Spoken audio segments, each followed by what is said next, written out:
Okay, guys, guess what? I messed up. She messed up again, and I double-checked and triple-checked to make sure it's not a repeat of the situation where I messed up and accidentally gaslit Kitty into thinking she No. messed up. No, she was actually the one to mess up this time. Yeah. Like and very creatively, I might add. I think it's quite an interesting thing. Yeah.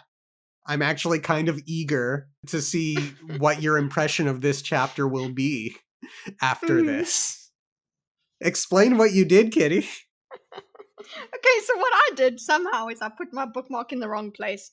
And really Dorkus does try to help me focus, and he puts the chapter and says we're reading this and this week in the chat. So it's there for me to refer to.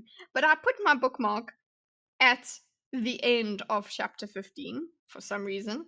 And so when I opened my book, I was like, oh, we're reading chapter 16 this week. And I went, oh, I could check. I should check. And I dismissed that thinking. So I could have saved myself. So the point is, I have to check every single time. Every single time. So I read the next chapter, but I didn't read this one. So it's a half blind. Right. So I'm so darn curious. And I bet I'll even have questions next week when we do 16. Because I'm curious how this, because I don't know what happens in 16. I don't know how to ask you what your impression will be of this chapter without it. So I'm very curious to see, like, if you know things, if things didn't make sense to you in 16. No, there was nothing that didn't make sense to me in 16. So it's because it's a different POV. I'll tell you that. Okay. Yeah. So it's not a follow-on from this story. Okay. Fascinating. Yeah, because I think I would have gone, what's going on here? Otherwise, like I would have realized I'd missed something. So this is a different, it's like a sub episode or something. I don't know. Okay. Cool. Well, let's get into it. Let's get into it. I would front load some of my favorite things, but we'll take them as they come. I appreciate that. Thank you. Of course. Hello and welcome to the No One Asked You podcast. For this particular series, I am joined by my wonderful co-host, That Darn Kitty. Dorkus and I are both going into the story completely new with almost no knowledge of the story or world.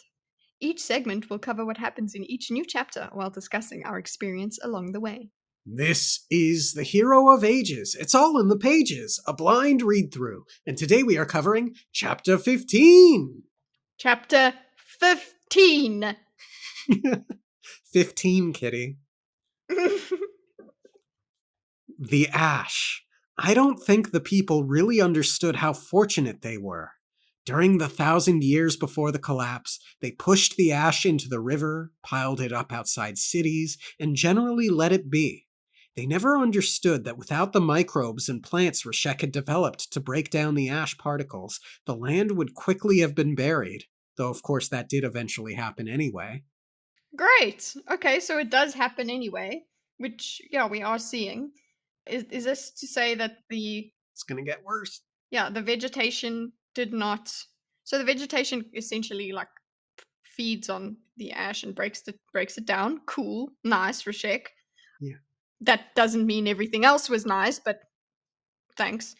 Yeah, and so it gets worse, and presumably there's just not enough plants that are living to deal with the ash as well. Right. So the rate of ash accumulation will have gone up. Right. Because plants are dying. Yeah. Did we at any point in the first two books wonder about this phenomenon, like what happened to all the ash, or did we just kind of assume it broke down naturally? Yeah, we just assumed it, I think it's a fair thing to presume. Yeah. Like it breaks down, it gets pushed into the earth. Yeah, but this obviously means that there is more to that breakdown. It happens a lot quicker than we would expect because of the plants and microbes. Right. And how did he develop them? Scientifically, with Yeah. ruin powers, or with well Mm, of ascension powers. yeah. Maybe it was that. I mean, she says developed because I'm still thinking it's been to break down instead of created. Developed is like, but I mean, there's no labs or something. Anyway, we'll find out, obviously. We just know that they're there. They exist. Well, do you need a lab to flatten mountains and raise up ash mounts? No, no, not that. I'm just talking about the word develop. Hmm, gotcha. Because, like, she's like, he raised mountains, he moved the wall of ascension. She doesn't use the word develop. Gotcha. But either way, of course, that did eventually happen anyway. It's like, yeah, so even though I'm thinking about all these things, clearly the main thing is, well, it doesn't matter because everything is covered in ash. Yeah, so I think this is setting up future chapters where the Mm, ash will really get out of control and it's going to mm, make travel damn near impossible.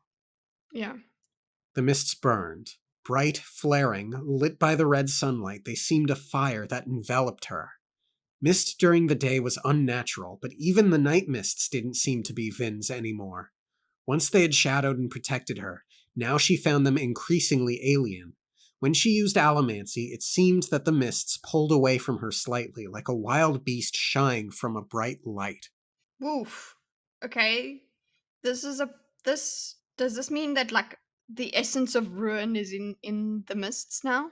Well, it's so funny that you say that, and this is partially informed by what we get later on in the chapter, but Mhm. this week I really ruminated on the mist in contrast to the black smoke. I think that the Mhm. mist is preservation beast and the black smoke Mhm. is ruin beast.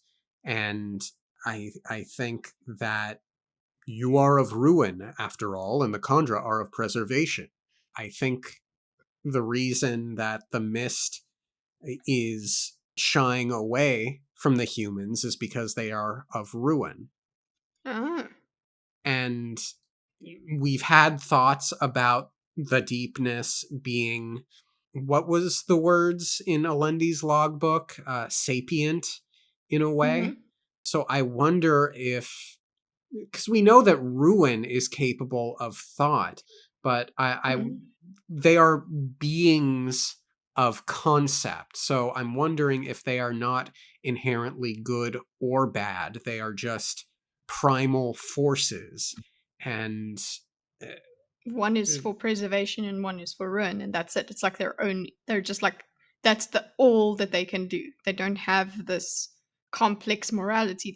They're like kind of like you said, primal, that is just there's only one objective for yeah, each of them. Mhm. because where is it written that preservation is good? Mhm. We assume it's the good counterpart to ruin because I think that's a natural thing to think. Ruin bad, therefore Yeah. the thing in opposition is good, but that doesn't necessarily have to be the case. And with regard to the selection process by which, what was it, 15% of the populace dies by Mhm. exposure to the mist, it's possible that not all humans are of ruin, just some. It's possible. Yeah. There are any number of things, I think. But another thing that you could also take into consideration is he might not Dogasur, okay, Tensoon might not actually be accurate about humans being of ruin. It Hmm, might just be a cultural view of humans because we've already seen how they view humans. true. It might not be that it's actual law that they're of ruin. It's just how they are seen. One thing that makes me wonder if it is because of ruin being in the mists and that's why it's shying away. The mist is shying away. This happens when she uses allomancy, and she has called allomancy again because I'm just assuming it's Vin writing the epigraphs. Allomancy has been called, at least by epigraph person, pure preservation, or the Hmm, essence of preservation. So if you're using allomancy, you're using preservation, and then the mists pull away from you. that would mean that they're scared of preservation, which is also kind of what happened when she was in the well with her earring and whatever. With preservation as well, just another thing that you were saying, it doesn't have to necessarily be good. Yeah, we've got, I suppose, the Judeo-Christian idea of God is that God is supposed to be good, just all good, and that's it. So it's kind of strange to go into the concept of a God that has all this power, i.e., preservation, has all this Hmm. power and isn't good, but it's like, or isn't necessarily all good. But that could be true. It could just be that this is how this primal force works, is just for preservation. So it's like culling the herd and that sort of stuff. That seems bad because it's getting rid of lives, but But if it's necessary. only, yeah, it's necessary. So if its only thing is preservation, it's going to do it by any means necessary. So doesn't take away from its godness or its power. It's just a weird thing for us to kind of grasp, that like there is something that's bad and there is something that's good, but that doesn't necessarily mean it's all good and always going to perform in the most moral way, within the Yeah. same moral confines as we have. That's why that word primal really works for me, because primal, it doesn't have all this discussion on top of it. It's just essence. I don't know, core idea. Right. And going back to when I had articulated this idea that Ruin had to be released Hmm. in order to set things right, you could do this yin and yang idea of the world needs both ruin and preservation to set the world correct as well. Yes. Yeah. Also, while we're on the topic of preservation not being inherently good, for some reason my mind goes to mummification. Hmm. It's a morbid way of preserving something, so it's like Yeah. preservation gone too far. Like if you're going to unalive someone just to mummify them for preserving them, it's like, yeah, but you've still unalived them in the first Yeah. place. Obviously with mummification, generally the pharaoh dies and then you mummify, but if we're talking about preservation gone too far, to an extreme, to the point that it becomes harmful. So Yeah, exactly. It could go all the way to, oh well, I'm preserving the earth, therefore I will kill all the humans, kind of thing. yeah. That's arguably something that could happen. Yeah. Anyway, Yeah. she stood alone before the camp, which was silent despite the fact that the sun had risen hours ago.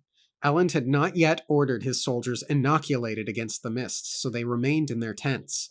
Ham argued that exposing them wasn't necessary, but Vin's instinct said that Elend would stick to his plan. They needed to be immune.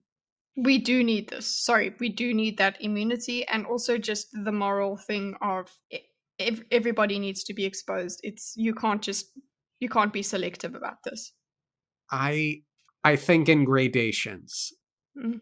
I don't believe it's good or moral or ethical to force everyone to play Russian roulette on this. Mm. I think if you're going to serve in the army, sure, you can make that a prerequisite. That's Yeah, fine. But if you're already in the army, you still need to be given that choice. check before you are Mm. forced to do it. And that said, beyond that, until we know more about why it does this or why this happens, I would be very, very hesitant to submit people to it unless they absolutely have to do Hmm. it. I think if anything, the army should be exposed to this. That's part of service. It's basically it's what you're doing when you serve in the army anyway. You're exposing yourself to death. That is why people go, thank you for your service, just whether a person has died in service or not. It is a service. So that's why you have massive respect for somebody who's just undertaken that. So I understand. I'm with you there. That maybe the army, it could be part of it, but also the reason I also would prefer the army to take that hit, okay, is so that civilians can live.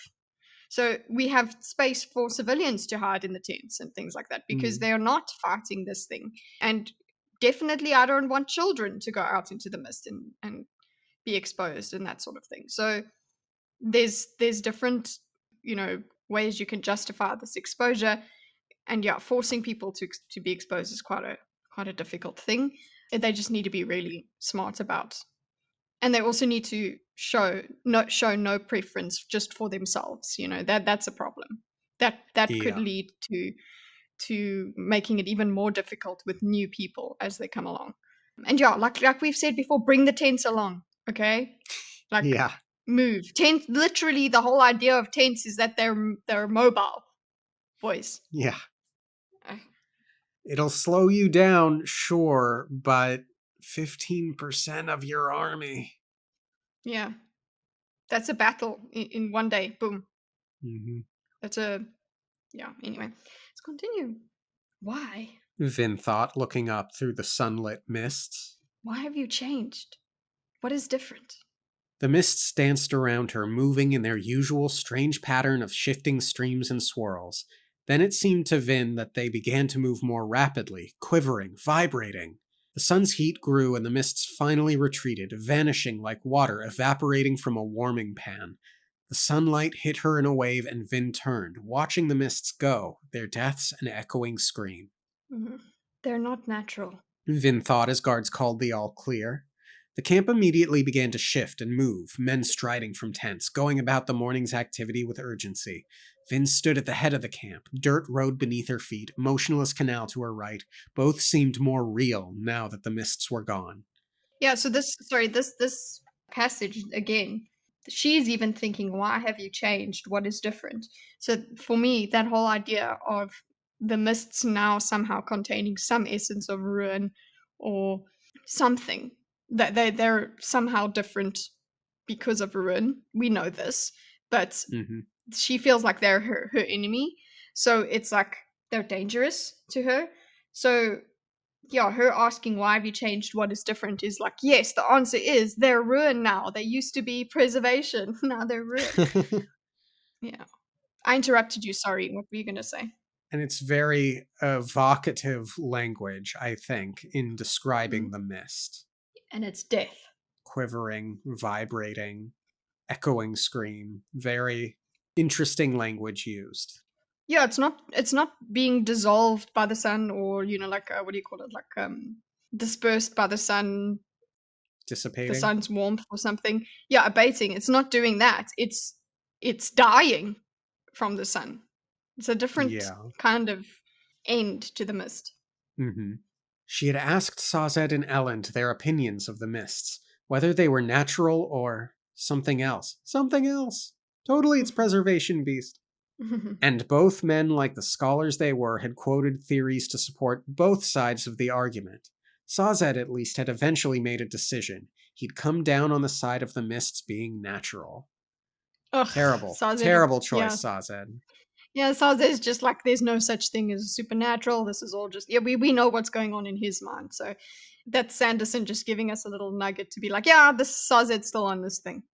Sazed, you pretty much saw the mist choke a bunch of people. How can you call that natural? Yes, and you saw it initially, and then it's now gotten worse. How could you? No, no, it's just natural. It's climate change, Dorkus. It's fine. It's just, okay. It has nothing to do with, you know, huge godly entities. No. Okay. Hmm. Even the way the mists choke some people, leaving others alive, could be explained, Lady Vin. He had said. After all, insect stings kill some people while barely bothering others. I'm so Okay. disappointed you didn't do the accent, Kitty. Even the ways mist chokes.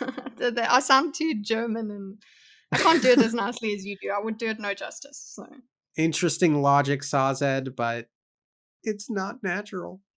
yeah, it's just because you can find parallels with something else, it doesn't mean okay. That's it. That's the explanation. Hmm. Vin wasn't that interested in theories and arguments. Oh wait, sorry. Before we go into that about it being natural, we did talk about it like being like a virus or being something genetic that causes Hmm. people to be able to withstand it and all of that natural. I think that that does still apply, but the fact that it has nothing to do with ruin and all of that, that's too far for me. So it's like Yeah. it's a combination of it being natural, but as a result of the supernatural goings on. Yes. Definitely agree. Vin wasn't that interested in theories and arguments. She had spent most of her life thinking of the mists like any other weather pattern. Reen and the other thieves had mostly scoffed at tales that made the mists out to be supernatural. Yet as Vin had become an Alamancer, she had grown to know the mists. She felt them, a sense that seemed to have grown more potent on the day she'd touched the power of the Well of Ascension. She's. Yay! See? Mm, She touched the preservation. yeah, maybe she is immune to ruin now. They disappeared too quickly. When they burned away in the sunlight, they withdrew like a person fleeing for safety, like a man who used all of his strength fighting, then finally gave up to retreat. And the way they didn't appear indoors was as if they understood that they were excluded, unwelcome. Vin glanced back toward the sun, a scarlet ember glowing behind the dark haze of the upper atmosphere. She wished Tensoon were there so she could talk to him about her worries. I loved that. Wait, it goes on. Hmm. She missed the Khandra a great deal, more than she'd ever assumed that she would. His frankness had been a good match to her own. She still didn't know what had happened to him after he'd returned to his people. She'd tried to find another Khandra to deliver a message for her, but the creatures had become scarce lately. Oh my gosh, she's gonna Hmm. be so mad when it turns out that he's dead. Yeah, exactly. Like, what? I'll take care of all of you. I'll anyway. She will eliminate every goddamn Khandra if Tensoon What? dies. At least just the second generation. Okay, just at Yeah. least them, But oh or gosh, that it's leader so guy, just sweet. the guy. Yeah. And Mm. she went to like try and contact him. Mm. Cute. Hmm. She sighed and turned, walking quietly back into camp. It was impressive how quickly the men managed to get the army moving. The mornings, sequestered in their tents, were spent caring for armor and weapons, the cooks preparing what they could. By the time Vin had crossed a short distance, cooking fires had burst alight and tents began to collapse, soldiers working quickly to prepare for departure. Cool, yeah, it makes sense. You work with what you got, you work Hmm. around what you have to work around. And there's good discipline there that they do what they got to do, and they're quick. Yeah. As she passed, some of the men saluted, others bowed their heads in reverence. Still others glanced away, looking uncertain. Vin didn't blame them. Even she wasn't sure what her place was in the army. As Ellen's wife, she was technically their empress, though she wore no royal garb. To many, she was a religious figure, the heir of the survivor. She didn't really want that title either. She's just a Mistborn, but even then, you still get looked at like, oh, they're a Mistborn, and she's a really, really powerful one. Sorry, Vin, you're never going to be normal. No, never. You're a public figure now. Mm-hmm. She found Elend and Ham conversing outside the Imperial tent, which was in an early stage of disassembly. Though they stood out in the open, their mannerisms completely nonchalant, Vin was immediately struck by how far the two men were standing from the workers, as if Elend and Ham didn't want the men to hear. Burning tin, she could make out what they were saying long before she reached them. What do you think they're saying, Kitty, since you don't know yet? uh, something about traveling.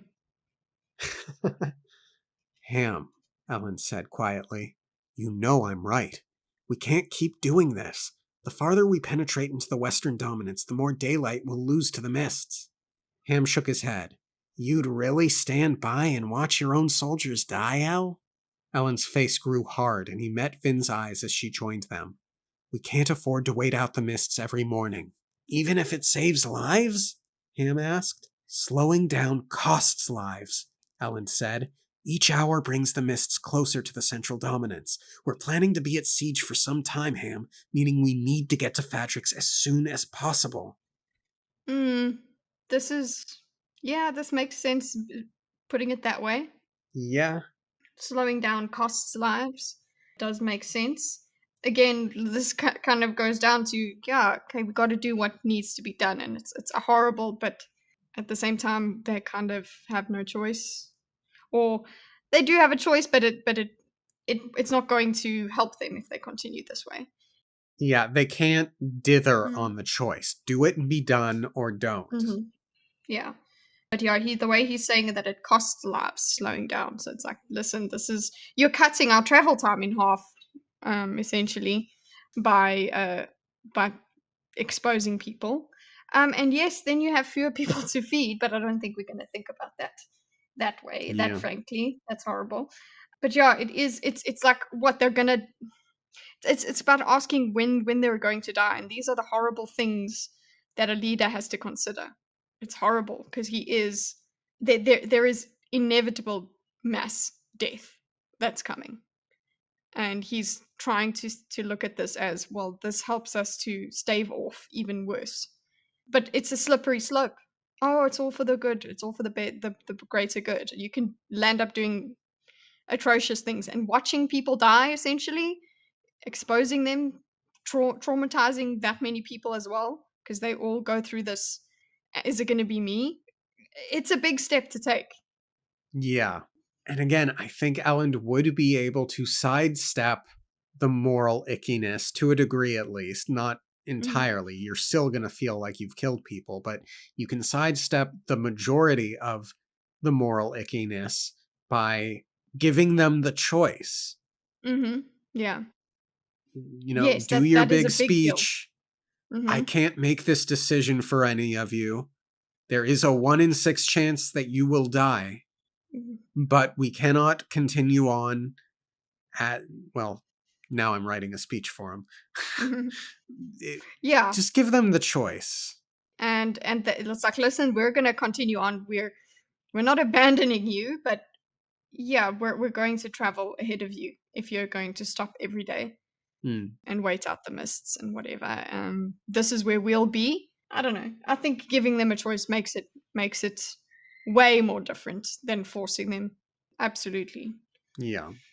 But the necessity is there, and explain it to them. Explain that slowing down costs lives. Yeah. And look, practically speaking, how many people do you think will leave the army over this? If Elend did go to them and say, Mhm. we have to do this thing, there's a 1 in 6 chance you'll die. I'm giving you this opportunity not to do that. I'm giving you an Mhm. out. If you leave, you'll be honorably discharged or whatever. Yeah, but How you are many on your people own. leave? Yeah, exactly. But that's up to them. Yeah. And yeah, rather take that chance than be a tyrant, because eventually being this tyrant is going to catch up to you. Yeah, forcing them into the situation will not be good PR. And Mm-hmm. look, rules of storytelling. As soon as Elend starts actually using his Kolos army, that's going to be when the Inquisitors start showing up to try and limit Elend's use of the Mm-hmm. army. But you have the Kolos. You can use them. Mm-hmm. In fact, in many ways, they are probably more threatening. So it's not like you're going to be left completely armyless. Is it Mm-hmm. a different challenge than the normal army? Absolutely. But you can afford, you can't afford because this is war and none of Mm-hmm. it's good. But it's not like if you lose half your human army, you're going to be left with only half an army. Mm-hmm. Yeah. And then you won't have the moral stain on you. Mm-hmm. There's just too many. There's too many benefits to actually doing the moral thing here. Yeah. So Ham glanced at Vin, looking for support. She shook her head. I'm sorry, Ham. Elend is right. We can't have our entire army dependent upon the whims of the mists. We'd be exposed. If someone attacked us in the morning, our men would either have to respond and get struck down by the mists or hide in their tents and wait. Ham frowned, then excused himself, tromping through the fallen ash to help a group of soldiers pack away their tents. Vin stepped up beside Elend, watching the large soldier go. At what point does Ham become anti Elend? At what point does Ham Mm. become a saboteur. No, I don't think he's going to do that. He's not He going to doesn't. betray anyone. It's not. But at what point does he just be like, I'm sorry, I can't do this anymore? I'm out. Yeah. Yeah. Which he kind of wanted to do when he was in that dilemma of, helping the guards against their own, because he Hmm. was infiltrating, like in Lutherdale. Yeah, he eventually was like, well, I will help, I won't help, whatever. So this he is able to walk away from these battles if Hmm. if they don't sit with him morally. Yeah. Kelsey was wrong about him. Who? Ham? Oh, Vin nodded. Is there? Oh, I do not have Vin nodded. Does she say yes? Uh, I've got who? Ellen asked. Ham? After Kelsier died, Vin said, we found a last note, and Oh, it goes on.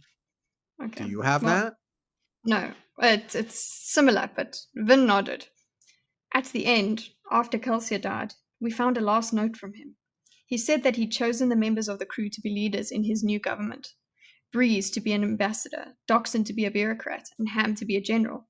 The other two fit their roles perfectly, but Ham? He gets too involved. He has to know each man he commands personally, or it makes him uncomfortable, and when he knows them all that well, he grows attached. Vin nodded, watching Ham begin to laugh and work with the soldiers. Listen to us, callously talking about the lives of those who follow us. Perhaps it would be better to grow attached like Ham. Maybe then I wouldn't be so quick to order people to their deaths. I think there's benefits to both sides. Yeah, there's a lot of necessity in having that removal. It's why it's even why your boss is not your friend or shouldn't be your friend. Yeah. Or why your parent is not supposed to be your friend. There's a different Hmm. kind of thing when authority is involved. Yeah. Vin glanced at Ellen, concerned at the bitterness in his voice. He smiled, trying to cover it up, then glanced away. You need to do something with that Kolos of yours. He's been poking around the camp, scaring the men. Okay. It's human. Yeah, I'm so She's excited. got her. So she had 10 soon, but now she's got human. But yeah, I don't know, not a very Exactly. good replacement. I don't think so. I don't know. Human is probably my favorite character so far. But it is great that she was thinking about Tensoon and now she's reminded about Human. She frowned. As soon as she thought of the creature, she became aware of where it was, near the edge of the camp. Where it was. Mm. Okay, Vin.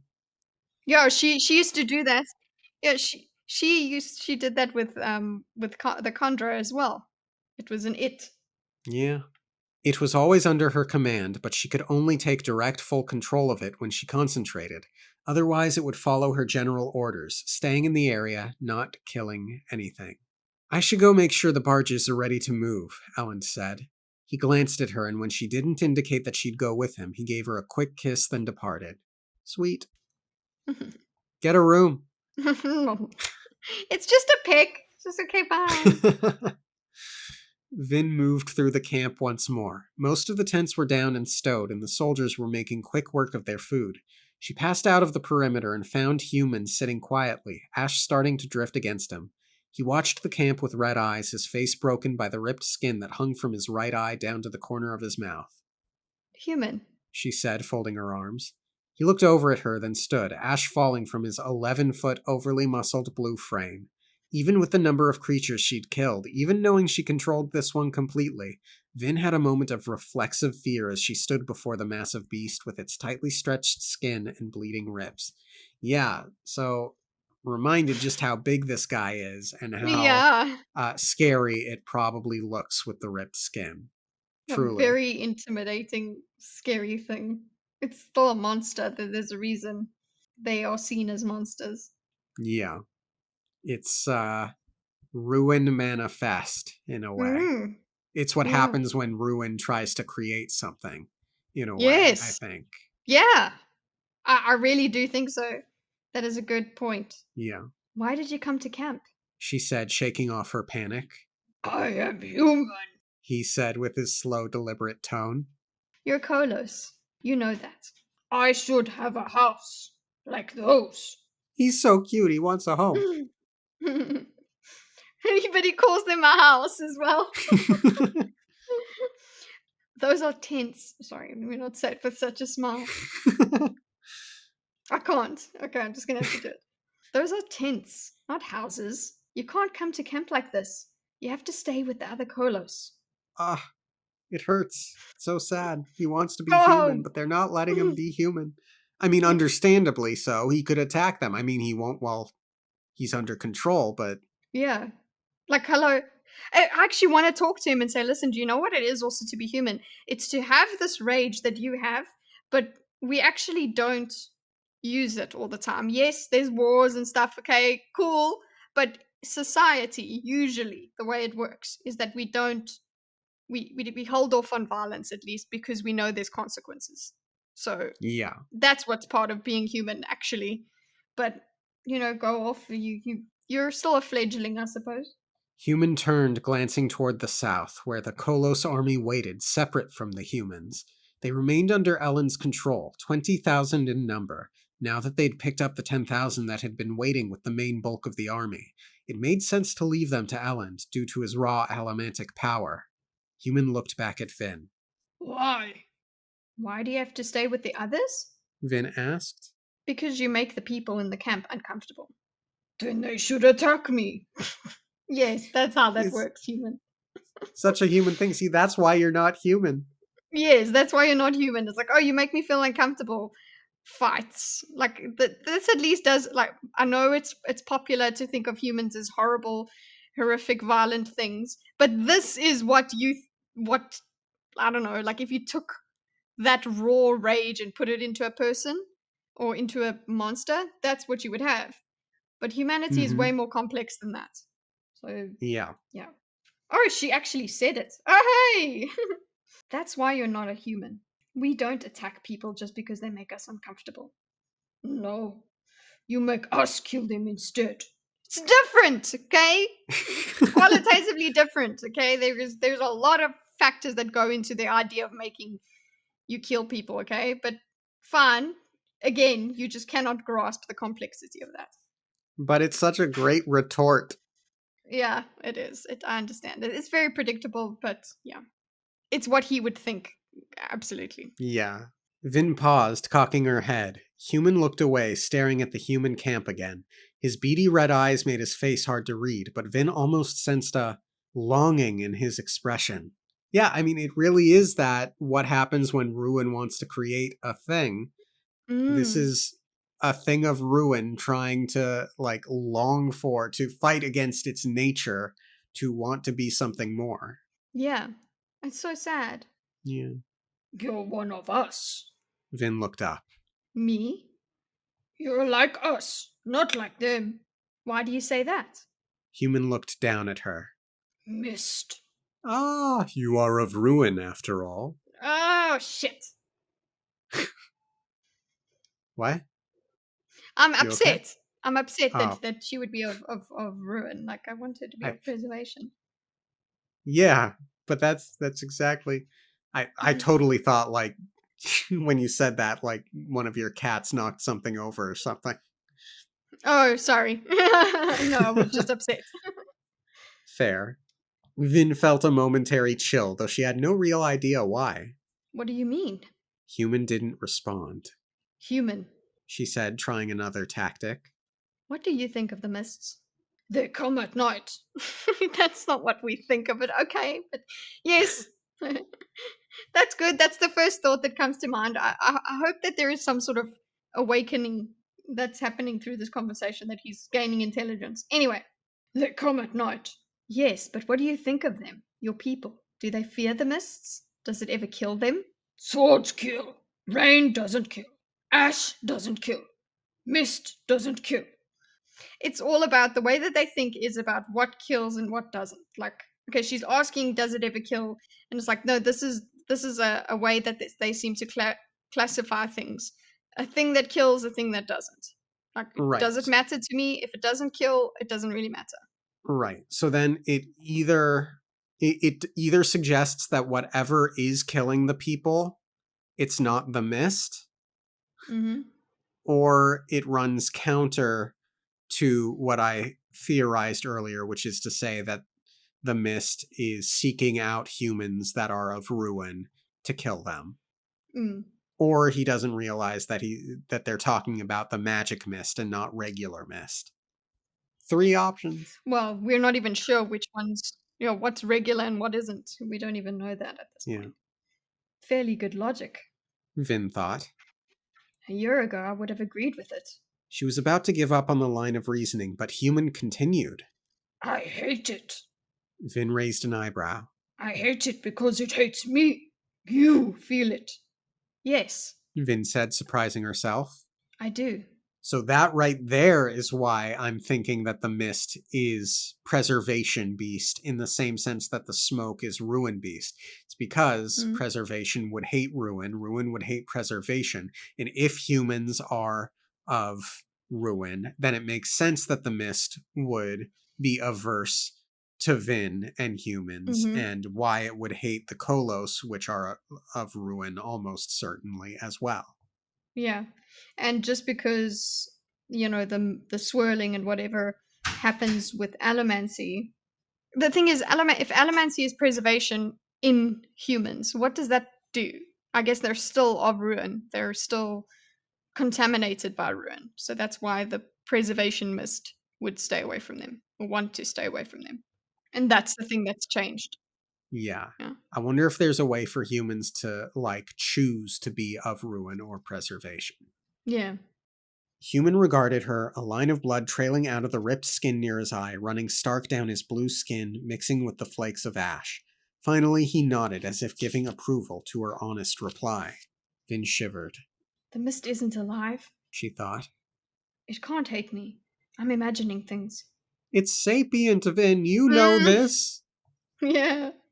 But once, years ago, she had drawn upon the mists. When fighting the Lord Ruler, she had somehow gained a power over them. It had been like she'd used the mist itself to fuel her allomancy instead of metals. It was only with that power that she'd been able to defeat the Lord Ruler. That had been more than 2 years ago, and she'd never been able to replicate the event. She'd tried time and again, and after so many failures, she was beginning to think she must have been mistaken.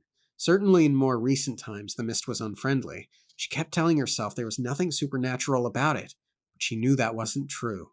What of the mist spirit, the thing that had tried to kill Elend, and then had saved him by showing her how to make him into an allomancer? It was real. Of that she was certain, even if she hadn't seen it since. What of the hesitance she felt toward the mists, and how they pulled away from her? The way they stayed out of buildings, the way they killed? It all pointed to what Human had said. The mists, the deepness, hated her. Finally, she acknowledged what she had been resisting for so long. The mists were her enemy. We don't know this, Vin. We don't know when she drew on the mist. So if we're working with the mists are preservation, right? She Mm-hmm. draws on preservation to fight the Lord Ruler. Preservation allows that somehow. So the way that you spoke about humans choosing preservation, is that what she did in some way when she drew upon the mists? So it's like if she sees the mists as her enemy, she's seeing preservation as her enemy. I don't know. Yes. Yeah. No, If they it's. are. Yeah. But it's still up in the air. It's still a theory. We don't know. No, we don't know. But I think at the end of the day, this is just an important psychological shift for her. And I think it's one that will help her unlock the secrets of the world that will lead to endgame goodness. Yeah, I suppose. Yeah, it's a shift that is necessary. She doesn't have Mm-hmm. to sit and worry about. Also, just she's not agonizing over whether they're her enemy or not, or they felt uneasy to her because she hasn't named it. Like there is a psychological shift in saying, okay, this is my enemy. Cool. I don't have to agonize over what it is to me anymore. I just have to treat it the way I chose. That could obviously lead to some problems if it isn't indeed her enemy. But yeah, I see what you mean by a psychological shift. Yeah. And maybe she'll come to realize that if there is a ruin beast, there are others. And this is why she needs to speak with the Khandra, because they know about preservation. Yeah, she's got to remember what we're remembering about her conversation with Tensu. Yeah. She's got to realize that he said of ruin Yeah. and we are of preservation. Those are two terms he used. Yeah. But then, like, what do you do with that knowledge? Like, okay, so the mist hates us. It's like, I already figured that out. Yeah, but you know Well, why then, and then well, you learn a bit more about ruin. yeah. It's interesting. Like, I'm wondering if we know that there was a Well of Ascension, and the Well of Ascension imprisoned Ruin. I'm also wondering now if there was some sort of well that kept preservation locked up. And when that ran out or was destroyed or something, that was when the deepness came, and then Alendi did his thing. Oh. Hmm. No, I think ruin was still. Oh, no, that didn't release ruin then. Yeah, it released preservation. So it released Mm. preservation first. Yeah, that's a theory that works. Hmm. Because if he released ruin, because he used the power. Oh, but that's the. Oh, sorry, I've messed myself up. Using the power doesn't release ruin. Sorry. Yeah, I forgot about Yeah, that. I'm basically theorizing that both ruin and preservation were locked up, and then Hmm. someone unlocked preservation, and that brought about the deepness, and Hmm. then the Alendi story kicks off, and then Yeah. Mistborn 1,000 years later. Yeah. Whew. Could work. Yeah, my brain hurts now. Yeah, very good chapter. Very much enjoying Human. Anything else to say, Kitty? Like the video. If you like. Thank you all for tuning in. Have a great rest of your week. Subscribe to that darn Kita if you get a chance, because she's got a great channel. And we'll see you next time. Okay, Okay, goodbye. thanks. Bye.